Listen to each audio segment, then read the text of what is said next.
नमस्कार, मैं हूं शरद द्विवेदी और हमारी ख़ास पेशकश डॉक्टर दोस्त में आपका बहुत बहुत स्वागत है। और ये हमारी एक वीकेंड स्पेशल, आप बेहिचक कह सकते हैं कि उस तरह की एक पेशकश की कोशिश है। और इस वक्त मैं भोपाल की खूबसूरत जगहों में से एक शाहपुरा लेक के किनारे ये जो खूबसूरत सा एक एनवायरनमेंट आप देख रहे हैं कि एक हरा भरा गार्डन और बिल्कुल झील से लगा हुआ, जो बहुत खूबसूरत झील है शाहपुरा की। और मुझे लगता है कि डॉक्टर दोस्त, आप समझ गए होंगे कि ये एक डॉक्टर से बातचीत का कार्यक्रम है, तो इससे बढ़िया जगह, इससे खूबसूरत जगह और क्या हो सकती है। क्यों डॉक्टर से बात करते समय आप और हम चिंता करें और ये सोचते रहें कि हेल्थ में पता नहीं क्या करना होगा, कैसे करना होगा, कैसे आगे बढ़ना होगा। तो आज पहली कड़ी में डॉक्टर दोस्त की जो डॉक्टर हमारे साथ हैं वो बड़े ही एक इमिनेंट स्पेशलिस्ट तो वो हैं ही, उनके बारे में तो मैं आपको बेहिचक बताऊंगा ही। और बंसल जो मल्टी स्पेशलिटी हॉस्पिटल है भोपाल का, उसके वो एक पायनियर चिकित्सक हैं। और उनके बारे में थोड़ा सा आपको बता दूं, डॉक्टर नितिन गर्ग उनका नाम है। और वो एक ऐसे डॉक्टर हैं, न्यूरोलॉजिस्ट तो वो हैं ही। थोड़ा सा उनके बारे में भी जान लीजिए कि उनकी एजुकेशन नागपुर से हुई, MBBS उन्होंने नागपुर से किया, मणिपाल यूनिवर्सिटी से उन्होंने PG किया और MCH उन्होंने किया, जो देश और दुनिया का एक पायनियर इंस्टीट्यूशन है बेंगलुरु का, निमहैंस, वहाँ से उन्होंने MCH किया। और 25 साल, हालांकि इतने खूबसूरत और इतने यंग हैं कि उनको देखकर अभी भी लगता नहीं कि 25 साल तो क्या, 16-17 साल की, 18 साल की उम्र में उन्होंने मेडिकल में प्रवेश ले लिया था। डॉक्टर नितिन गर्ग, बहुत स्वागत करता हूँ। नमस्कार। नमस्कार। पहले तो मैं यही आपसे जानना चाहूँगा कि आपने अपने को बड़ा अच्छा मेंटेन किया हुआ है, तो ये क्या आपका एक खुद का अनुशासन है, एक खुद का डिसिप्लिन है? क्योंकि एक चिकित्सक अगर फिट होता है, खूबसूरत होता है, जैसे माशाल्लाह आप हैं, तो बहुत बहुत बहुत अच्छा लगता है। तो थोड़ा सा इसके बारे में मैं ज़रूर जानना चाहूँगा। सो देखिए, डिसिप्लिन तो बहुत ज़रूरी है। डिसिप्लिन किसी भी फील्ड में बहुत आवश्यक है, खासकर हमारी न्यूरो सर्जरी, जहाँ पे हमारी सर्जरीज बहुत लॉन्ग होती हैं, 6 घंटे 8 घंटे हमें लगातार खड़े रहना पड़ता है। सो डिसिप्लिन, यस, डिसिप्लिन का बहुत इम्पॉर्टेंट रोल है। डाइटरी हैबिट्स बहुत इम्पॉर्टेंट हैं। और कहीं ना कहीं एक जो साइकिल है, day cycle, sleep wake cycle, उस पर मैं काफ़ी इम्पोर्टेंस देता हूँ। जो हम बचपन में पढ़ते हैं, बच्चों को पढ़ाते हैं, early to bed and early to rise, मैं उनमें से एक हूँ। सो कहीं ना कहीं मुझे लगता है इन चीज़ों को मेंटेन रखने से खुद को मेंटेन किया जा सकता है। मैंने आपकी पर्सनैलिटी में, क्योंकि मैं आपसे मिलता रहा हूँ और आपको बेहिचक कह सकता हूँ कि हमेशा मैंने डॉक्टर साहब को, नितिन जी को बहुत कूल देखा है, बहुत ठहराव है आपके व्यक्तित्व में। ये हेरिडिटरी भी हो सकता है या आपने डेवलप किया है? नहीं, ये कहीं ना कहीं मेरे खुद की पर्सनालिटी में तो है ही, बट मेरा प्रोफेशन ऐसा है जहाँ पे मुझे संयम रखना बहुत ज़रूरी है। क्योंकि मेरा कोई भी डिसीजन जो है, अगर मैं बहुत हीटेड माइंड में लेता हूँ, चाहे वो पेशेंट रिलेटेड डिसीजन हो या रिलेटिव से डिस्कशन हो, उसका इम्पैक्ट पॉजिटिव या नेगेटिव दोनों पड़ सकता है। सो एज इट इज़ हमारी फील्ड बहुत स्ट्रेसफुल है, और उस स्ट्रेसफुल फील्ड में अगर मैं बहुत ज़्यादा एंग्शियस या बहुत ज़्यादा टेंशन में रहूं, तो उसका कहीं ना कहीं गलत असर या प्रभाव पेशेंट्स पे और मेरे पे, दोनों पे पड़ेगा। दोनों पर पड़ना बहुत स्वाभाविक है, उसको इनकार नहीं। और दूसरा मेरा एक एक्सपीरियंस ये भी रहा है कि जब भी हम किसी सिचुएशन, क्योंकि हम डेली सिचुएशन से डील करते हैं, कभी पेशेंट इम्प्रूव हो रहे होते हैं, बहुत खुशी होती है, बट कभी पेशेंट्स इम्प्रूव नहीं हो रहे होते हैं, फैमिली मेम्बर्स परेशान होते हैं, हमें भी खुद लगता है कि इतना एफर्ट करने के बाद भी नहीं है। तो उस समय अगर हम एक पीस ऑफ माइंड और बैलेंस रखें, तो कहीं ना कहीं वो कॉन्फिडेंस रिलेटिव्स को भी लगता है कि हाँ, कि हमारे जो डॉक्टर हैं वो सिचुएशन को समझ रहे हैं, उसको डील करने में कैपेबल हैं, और वो कॉन्फिडेंस कहीं ना कहीं हमें भी हेल्प करता है और पेशेंट के फैमिली को भी एक हेल्प करता है। इसलिए वो मेंटेन रखना बहुत ज़रूरी है। चलिए, अब मैं उन कुछ सवालों की तरफ आता हूँ जो आपसे पूछे जाने चाहिए बेहिचक। मैं जानना चाहूँगा, जो आप डील करते हैं मोस्टली, जो 2 परेशानियाँ आती हैं आपके पास, वो एक तो सर से जुड़ी होती हैं और एक स्पाइन से जुड़ी होती है। क्या आपको लगता है, क्या प्रॉब्लम आज हम देख रहे हैं कि ये अगर मुझे कोई प्रॉब्लम यहाँ से जुड़ा है, एक तो एक्सीडेंट हो सकता है, माइग्रेन हो सकता है, ब्रेन स्ट्रोक हो सकता है, लेकिन आप क्या फील कर रहे हैं कि नाउडेज किस तरह की प्रॉब्लम्स आप ज़्यादा देख रहे हैं? अगर हम देखें उसको, एक तो डेफिनेटिव प्रॉब्लम्स हैं, जैसे कि किसी को ट्यूमर हो रहा है या एक्सीडेंट हो रहा है, इसका किसी पे कंट्रोल नहीं है जी। बट जो एक मेजर सेकंड फैक्टर हम देख रहे हैं वो लाइफस्टाइल रिलेटेड डिजीज़ेस या कंडीशंस हैं। जी। सो फॉर एग्जांपल हमारी लाइफस्टाइल पिछले अगर हम 10-15 साल 20 साल में देखें, बहुत रैपिड चेंज आया है। Rapid change. हम लोग कनेक्टेड हैं एक दूसरे से, दुनिया से, गैजेट से। सो लाइफस्टाइल डिजीज़ेस की वजह से हम लोगों को काफ़ी फेस करना पड़ता है। टेंशन, हेडेक बहुत कॉमन होता है। जी। माइग्रेन एग्रेवेट हो जाता है इन चीज़ों की वजह से। स्पाइन की मेजॉरिटी जो प्रॉब्लम्स अगर हम देखें, जी। हमारी फिज़िकल लाइफस्टाइल, फिज़िकल एक्टिविटी कम होने की वजह से जी। सीधा असर उसका स्पाइन पे पड़ता है। जी जी सो लाइफस्टाइल डिसऑर्डर्स या कंडीशंस की वजह से एक मेजर कंपोनेंट है। जी। और दूसरा है ऑब्वियसली हमारी जो सराउंडिंग है, ट्रैफिक है, व्हीकल्स बढ़ गई हैं। जो हम major component as a neurosurgeon अगर मैं देखता हूँ इज़ एक्सीडेंट्स।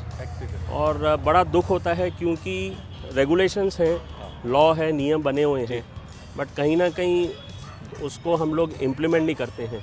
हम खुद जब गाड़ी चला रहे होते हैं या सामने वाला। जी। और अनफॉर्चुनेटली जो एक्सीडेंट्स होते हैं, मेजॉरिटी जो एक्सीडेंट्स हैं वो 20 से 40 साल की एज ग्रुप के, जो सबसे प्रोडक्टिव लाइफ कह लीजिए, मतलब जिनके आगे पूरी लाइफ बची है, जिनके ऊपर पेरेंट्स को बहुत एक्सपेक्टेशंस हैं, जिनके छोटे बच्चे हैं, उनमें असर आता है। सो ये काफी आप देख रहे हैं ये काफ़ी हेलमेट ना यूज करने की हेलमेट, वजह से। सीट बेल्ट्स, मोबाइल पे बात करना, ड्रंक एंड ड्राइविंग, जो एक क्रेज़ है यंगस्टर्स में कि ड्रिंक एंड ड्राइव। हालांकि सब लोग इतना प्रोपोगंडा करते हैं आज, बट हम रोज़ देखते हैं और बड़ा दुख होता है इन चीज़ों को देख के। सो ये एक मेजर फैक्टर्स हम लोग फेस कर रहे हैं आजकल अपने प्रैक्टिस में। डॉक्टर साहब, प्रेशर बहुत है। आपने एक कहा कि तनाव से जुड़ा हुआ सरदर्द कई बार मुझे भी होता है जब बहुत सारी हैपनिंग्स होती हैं। रिसेंटली हमने चुनाव निपटाया दिसंबर में, नवंबर में, और अब लोकसभा की तैयारी करेंगे। तो ये क्या चीज़ है जो तनाव से उत्पन्न होने वाला सरदर्द है? देखिए, कहीं ना कहीं हमारी एक फ़िज़िकल और टाइम लिमिटेशन है। टाइम सभी के पास उतना है, फिज़िकल लिमिटेशन भी वही है, बट अब हमारे पास टाइम कंस्ट्रेंट होता जा रहा है कि उतने ही टाइम में हमें बहुत सारी चीज़ें करनी हैं। सबके टारगेट्स मिलते जा रहे हैं कि ये भी है, और हमारी जो टेक्नोलॉजी है उसकी वजह से हमारी जो इंफॉर्मेशन गैदरिंग कैपेसिटी है, जैसे अब आप बता रहे हैं इलेक्शंस हैं, वैसे ही हम लोगों की फील्ड में अगर यूएस में कुछ हो रहा है, रशिया में कुछ हो रहा है एडवांस, तो तुरंत हम लोगों को कुछ ही दिनों में समझ में आ जाता है। सो एक वो you are always running, you are always, हम एक ना एक प्रकार की दौड़ में लगे हुए हैं कि हमें ये भी करना है, ये भी करना है और ये भी करना है। सो कहीं ना कहीं इसकी वजह से हमारे जो शरीर के ऊपर जो असर आता है, ब्रेन के ऊपर, तो वो कहीं ना कहीं स्ट्रेस के फिनोमिना रिफ्लेक्ट होता है। और टेंशन हेडेक एक बहुत कॉमन हेडेक है। तो अगर हम उसको मेडिकली देखें व्हाट इज़ टेंशन हेडेक, तो उसमें जब ये तनाव डेवलप होता है तो हमारी जो मांसपेशियां हैं सर की, वो एकदम स्पाज़म में चली जाती हैं, कॉन्ट्रैक्ट हो जाती हैं, तो एकदम सीवियर हेडेक होता है, खिंचाव सा होता है। मतलब ये हो गया उसका मेडिकल एस्पेक्ट, बट उसका रियल एस्पेक्ट जो है वो हमारी लाइफस्टाइल से वाकई मुझे लगता है कि मनुष्य की इच्छा शक्ति है, वो नहीं कर पाता है, अपने को नियोजित प्लानिंग नहीं कर पाता है, नहीं सोच पाता है। तो क्या, किस तरह से, क्योंकि किस समय ये जोखिम बहुत बढ़ जाता है डॉक्टर साहब, किस एज से, जब हम प्लानिंग नहीं कर पा रहे हैं अपने लिए? जी देखिए, अगर आपने सुना होगा कि आजकल काफ़ी यंग एज पे 30 इयर्स 35 इयर्स पे हार्ट अटैक के पेशेंट्स एडमिट होते हैं, और इनको काफ़ी मैसिव हार्ट अटैक्स होते हैं। हाइपरटेंशन, ब्लड प्रेशर इतना कॉमन हो गया है यंग एज में, और हम लोग रोज़ या कुछ दिनों में पेशेंट्स आते हैं जिनको ब्लड प्रेशर की वजह से नस फट जाती है। सो कहीं ना कहीं ये प्रेशर जो है, अगर हम देखें स्कूल से ही बच्चों में रहता है, बट जो हमारी जो 25-30 इयर्स प्रोफेशन स्टार्ट करने के बाद या स्टार्टिंग का टाइम, एंड देन 35-40 इयर्स में ये पीक होने लगता है।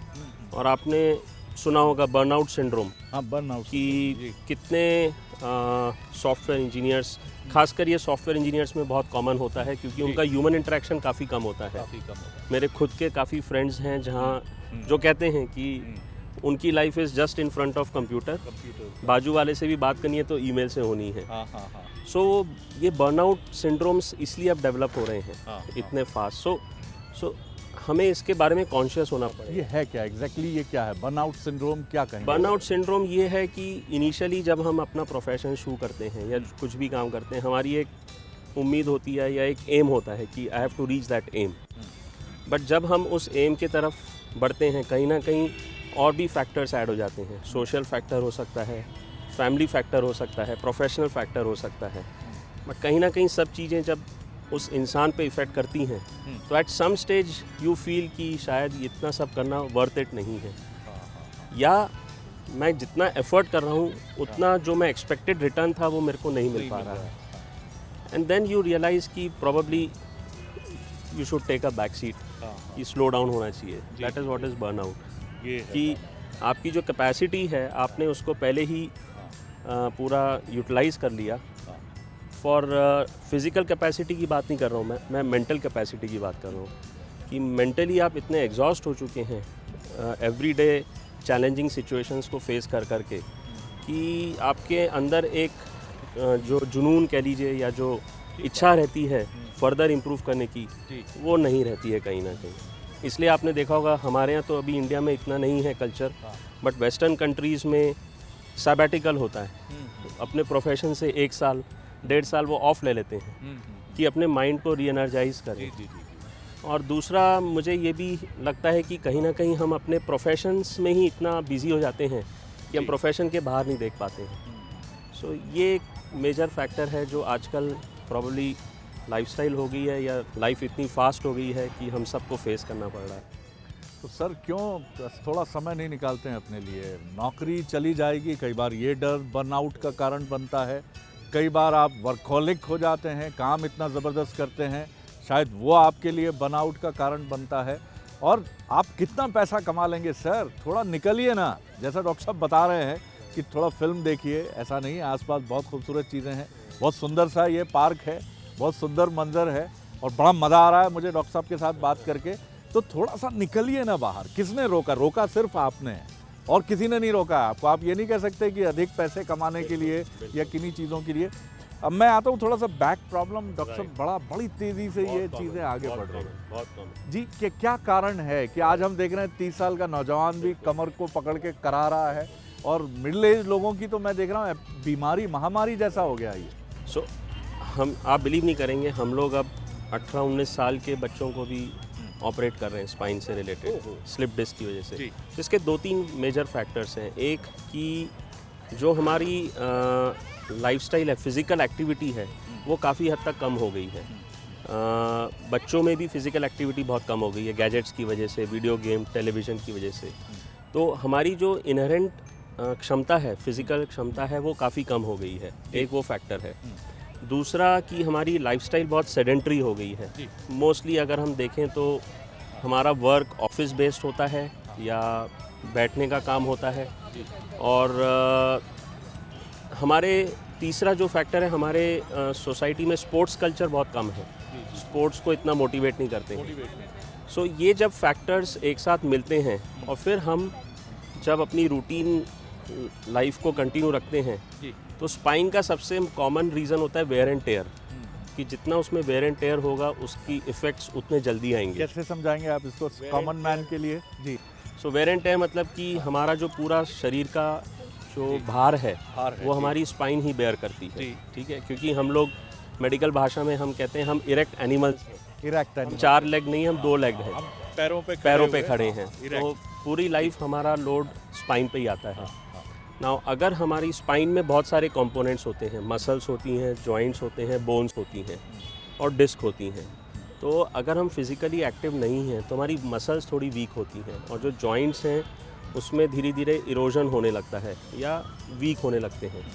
तो इन चीज़ों की वजह से जब भी हम कोई एक्टिविटी करते हैं या करने की इच्छा रखते हैं या जैसे एज प्रोग्रेस होती है तो ये मसल्स वीक होने की और जॉइंट बोन्स वीक होने की वजह से उन पे असर आने लगता है और वहीं से हमारी नसें निकलती हैं स्पाइन से।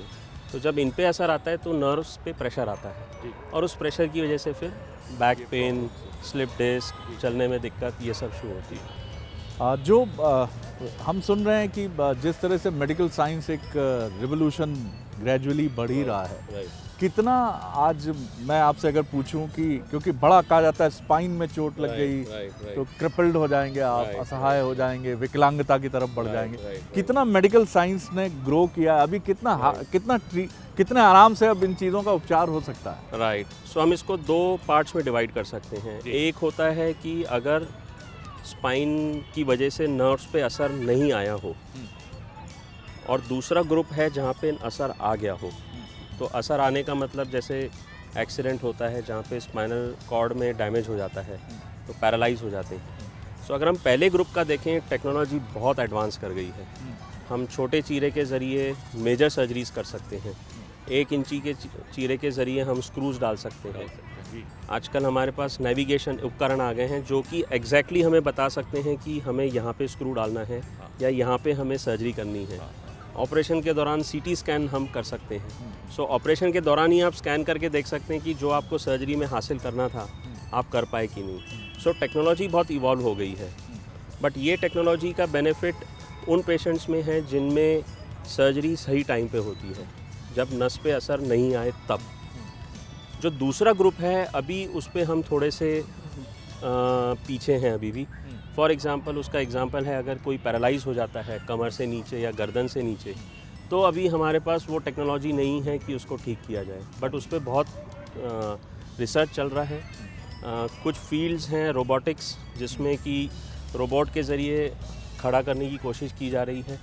सो रिसर्च तो बहुत चल रही है और मुझे लगता है कि मैं देखा भी था कि पड़ोसी राज्य छत्तीसगढ़ के जो पूर्व मुख्यमंत्री हैं उन्होंने रोबोटिक लेग और कहा गया कि एशिया में शायद फर्स्ट ऑफ इट्स काइंड है। नहीं, but it is very much costly. It is very costly. देखिए क्या है, ये सब टेक्नोलॉजीज़ हैं जो वेस्टर्न कंट्री से आती हैं, बहुत ज़्यादा इंटेंसिव रिसर्च होता है इस पर, तो ऑब्वियसली शुरू में टेक्नोलॉजीज़ बहुत कॉस्टली होती हैं, बट जैसे जैसे टाइम गुजरेगा ये कॉस्ट अफोर्डेबल हो जाएगा।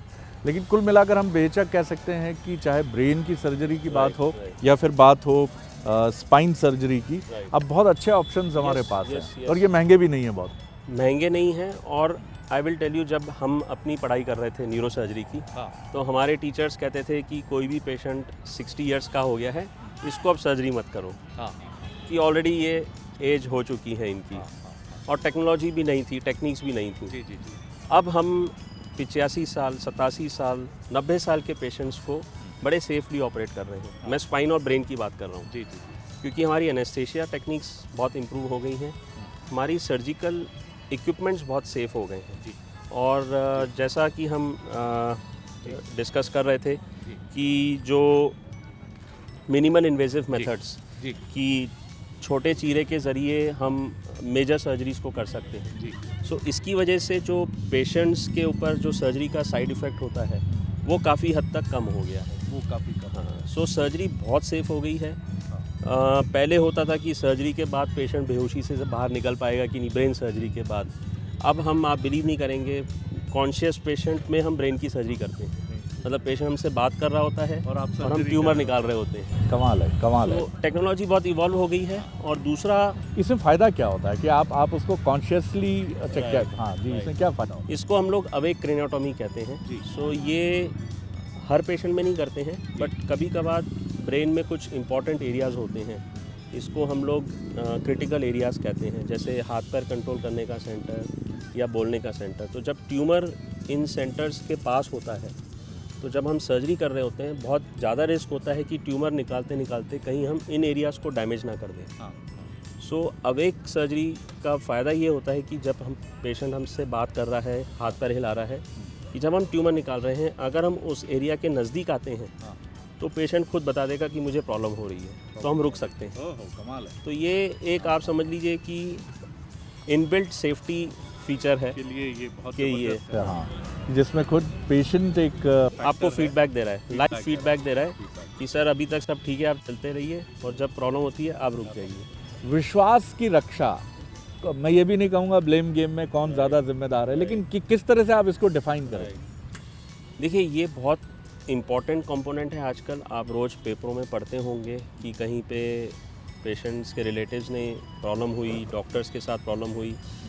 इसके कुछ फैक्टर्स हैं। एक फैक्टर है सबसे इम्पॉर्टेंट कि हम सब इमीडिएट रिजल्ट्स चाहते हैं लाइफ में, नॉट नेसेसरीली मेडिसिन बट हर चीज़ में। दूसरा, कहीं ना कहीं कम्युनिकेशन सिस्टम्स हमारे वीक हैं। और देखिए, आजकल सबके पास मोबाइल अवेलेबल है, यूट्यूब है, इंटरनेट है। काफ़ी बार पेशेंट आने से पहले सब देख के आते हैं या फैमिली मेम्बर्स देख के आते हैं। जब अगर कोई पेशेंट आते हैं तो एक अक्रॉस द टेबल डिस्कशन करना बहुत ज़रूरी है, फैमिली मेम्बर्स को भी और डॉक्टर्स को भी।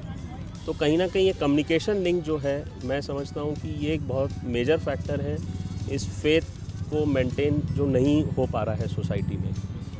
तीसरा जो फैक्टर है, जो अगेन इंडिया में बहुत मेजर फैक्टर है, इज़ दी फाइनेंशियल कॉस्ट।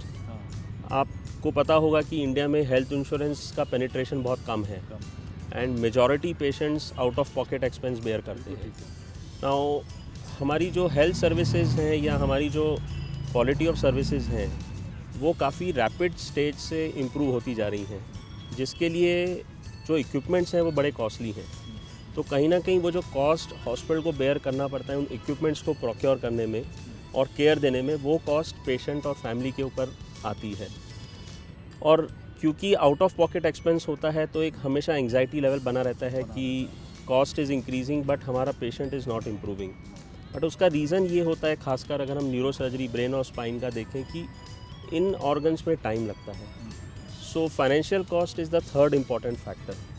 सो मेरी जो फ़िलॉसफी है ये है कि जब भी पेशेंट या फैमिली आते हैं, first discussion is the best discussion. कि जो भी डिस्कशन हो मेरी तरफ से और उनकी तरफ से अक्रॉस द बोर्ड होना चाहिए। दूसरा, कि हम क्या एक्सपेक्टेशन कर रहे हैं, उनकी क्या एक्सपेक्टेशन है और हमारी क्या एक्सपेक्टेशन है और हम क्या ऑफ़र कर सकते हैं, वो भी अक्रॉस द बोर्ड डिस्कस होना चाहिए। ये डिस्कशन अगर, और थर्ड सबसे इम्पॉर्टेंट, कॉम्प्लिकेशंस। हमारे ये बहुत मेजर डिस्कशन होता है कोई भी कॉन्फ्रेंस में कि हम किसी भी फैमिली मेम्बर या पेशेंट को कॉम्प्लिकेशंस कितना बताएं, क्योंकि कहीं ऐसा ना हो कि फैमिली डर के ट्रीटमेंट ना करे जो ज़्यादा हानिकारक है। बट कहीं ना कहीं जो मेजर इश्यूज़ होते हैं वो हमें बताने ज़रूरी हैं कि ये 2% में हो सकता है या 3%। सो मेरी फ़िलॉसफी है, first time across the table discussion होना चाहिए एंड जब भी हम प्रोग्रेस हो रही है, पॉजिटिव या नेगेटिव, वो कांस्टेंट फीडबैक फैमिली मेम्बर्स को देना चाहिए। क्योंकि अगर ये ट्रस्ट लूज़ होता है, और हम देख रहे हैं, हम रोज़ अपनी प्रैक्टिस में देखते हैं, पेपरों में देखते हैं, इसका डायरेक्ट इफ़ेक्ट पेशेंट्स पे आता है, जो कि अनफॉर्चुनेटली ऐसी कंडीशन में होते हैं जहां वो खुद डिसाइड नहीं कर पाते। बिल्कुल, आपने बहुत important, faith is very important. और मैं समझता हूँ कि हमारी भी responsibility as a medical professional, but हमारी सोसाइटी की भी रिस्पॉन्सिबिलिटी है कि हमारी भी सीमाएं समझें। So we have to understand the society, और सोसाइटी को हमें समझना है। मतलब मुझे लगता है कि जितना मैं आपको फॉलो कर पाया कि एक हेल्दी कम्युनिकेशन का, एक स्वस्थ बातचीत का एक पुल होना चाहिए पेशेंट और डॉक्टर के बीच में, और उसकी शर्तों को कोई भी उल्लंघन ना करे उसका। ये हम समझें अपनी सीमा, अपनी मर्यादा, लेकिन ये बातचीत होनी चाहिए। यानी चिकित्सक एक अच्छा दोस्त होता ही है, होना ही चाहिए उसको, लेकिन आप भी एक अच्छे लिसनर की तरह, एक अच्छे श्रोता की तरह उनकी बातों को सुने, जो कई बार प्रिय होती हैं और कई बार प्रिय नहीं होती हैं, बहुत कड़वी भी लग सकती हैं और बहुत ख़राब भी, क्योंकि वो हमारे प्रियजनों से जुड़ा मामला है। आखिरी सवाल मेरा डॉक्टर साहब ये है कि आप हैं ही इस धरती के भगवान, डॉक्टर्स के लिए ये इमिनेंट शब्द हमेशा हमारे पास रहेगा ही। फिर भी मैं अपने मस्तिष्क को स्वस्थ रखूं, जैसे आपने बड़ी दिलचस्प बात, जब हम कैमरे के पहले बात कर रहे थे तो आपने कहा ब्रेन एंड माइंड सेपरेट, ये दोनों अलग अलग हैं। ये मैं मुझे तो नहीं मालूम था, पता नहीं आप जो देख रहे हैं आपको पता है कि नहीं, कि ब्रेन और माइंड ये दोनों अलग अलग हैं। ब्रेन जो है वो विजिबल है, आप देख सकते हैं 3D डायमेंशन में भी, लेकिन माइंड एब्स्ट्रैक्ट है, अमूर्त है, दिखता नहीं है ईश्वर की तरह, नज़र नहीं आता है। कैसे मैं अपने माइंड को ठीक रखूं और कैसे मैं रीढ़ की हड्डी को ठीक रखूँ, ठीक। लाइफस्टाइल में खाने पीने में क्या फॉलो करूँ, ये मेरा कंक्लूडिंग क्वेश्चन है। ये बहुत, मैं कहूँगा, इम्पॉर्टेंट बट डिफ़िकल्ट क्वेश्चन है।